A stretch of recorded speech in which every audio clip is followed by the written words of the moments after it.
The Aziola's Cry by Ezra Harker Shaw, published by History Through Fiction. A brief audio excerpt, read by Colin Mustful.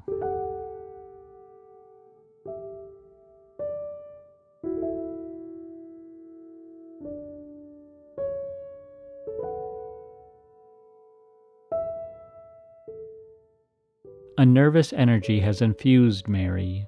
Her breath is short, and she can feel her blood thumping everywhere. Her head, her hands, her lower back, her knees, places she has never before noticed a heartbeat. She does not want to look afraid. Indeed, she isn't afraid. She feels empowered. This is the opportunity. He is alone with her, and she knows above all else that she loves this man, this marvelous man with his large eyes and delicate gestures and strange, wild laugh. "Here," she says. Trees grow around the tomb, not pressing, but present to screen the outside world. There the heavy beech, with all her silence.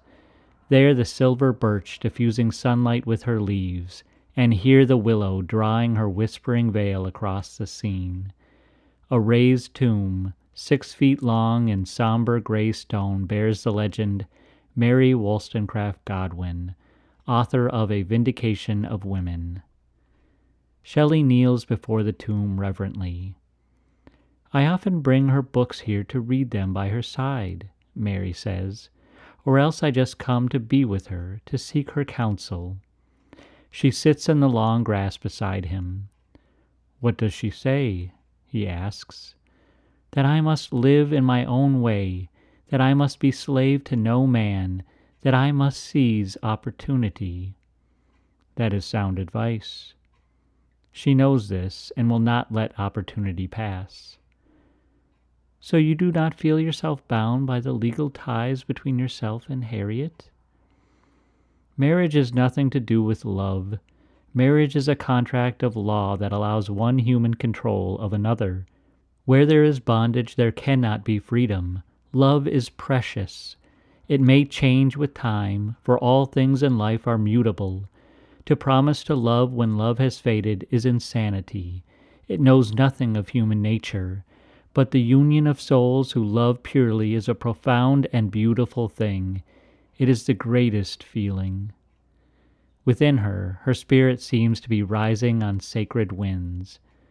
She rests her fingers on the stone to feel anchored to the earth. Lichen has returned, despite how often she cleans it away. Some things cannot be dissuaded.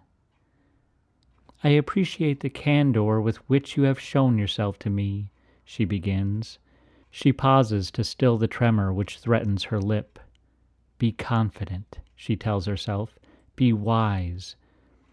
Allow me to speak equally with full sincerity. For lately I have been concealing a deep and powerful emotion that moves me greatly. To conceal such a truth is not merely regretful, but wrong." She swallows.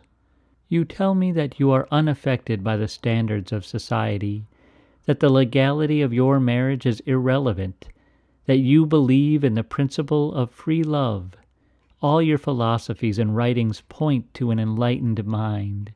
And yet you do not tell me you love me. Why not?" He stares at her in astonishment, but surely there is happiness there. He shakes his head and the sunlight sparkles around him like a gem. "I know you love me. I see it in your countenance every day, and I love you, my dearest Shelley." Breathless, he almost laughs, never breaking. And in one moment his arms are around her, and he is lifting her off the ground. "Mary Wollstonecraft Godwin," he says, "what an extraordinary young woman you are." She clutches to him, giddy as he sets her back on the earth, and the words that have filled her mind overflow at last. "I love you, Shelley. The ardor that beats in my breast is no passing whim, but a deep and profound connection. I know there are many who would condemn me for even speaking such a desire, but I have no concern for the petty opinion of society. I will always be your friend, but I would also be your lover. I give myself to you, body and soul, if you will have me." There are tears upon his face as his fingers grasp for hers. One arm still encircles her, and she presses herself into his chest, thrilling at the closeness, the warmth of his touch.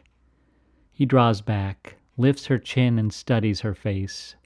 "Oh, dearest Mary," his voice is barely more than a whisper, "you know the life I lead. I have nothing to offer you." "You have yourself, and I ask nothing more." He is doubting, thinking, calculating. She can tell. She knows what he is thinking. She is sure, for it has been running through her mind these past weeks. She has weighed it all and knows that love is stronger. She lays a finger upon his lips and smiles up at him, lifting her face to his, and with a sudden ecstasy of joy he clasps her to a kiss.